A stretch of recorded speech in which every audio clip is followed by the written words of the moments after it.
We received $32 million in EDUJOB's money to be spent on teacher compensation.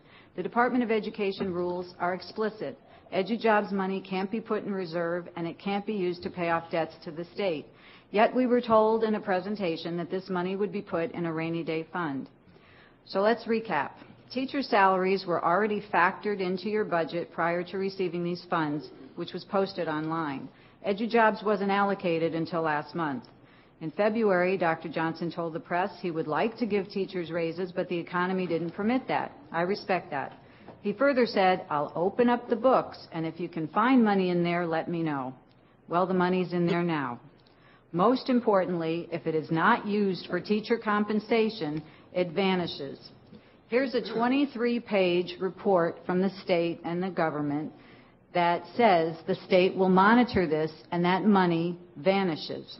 We must retain and hire teachers with that money. Here's why. Other districts are meeting the class size law. At the risk of being shot on the spot here by both sides, let me say this. I don't like the class size law, and I don't like the amendment.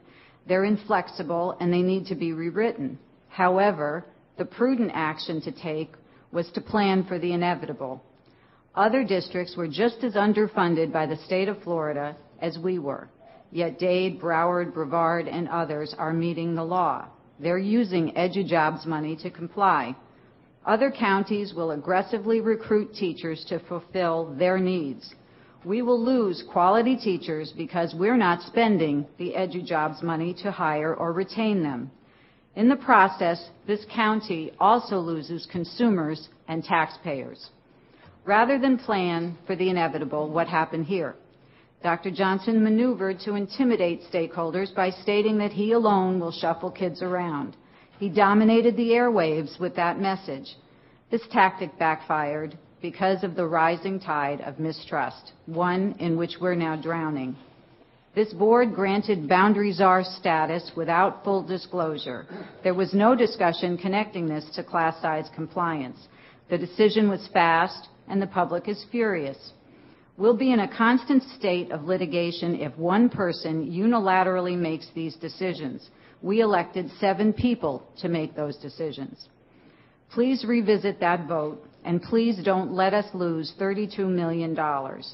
Warrior superintendents are all the rage today. It's not an easy job, I understand that. But launching verbal grenades no longer works because trust is broken, and no one wins a war by firing at their own troops. Thank you, Ms. Solnet. Mary Ann Miller, Valerie Bell.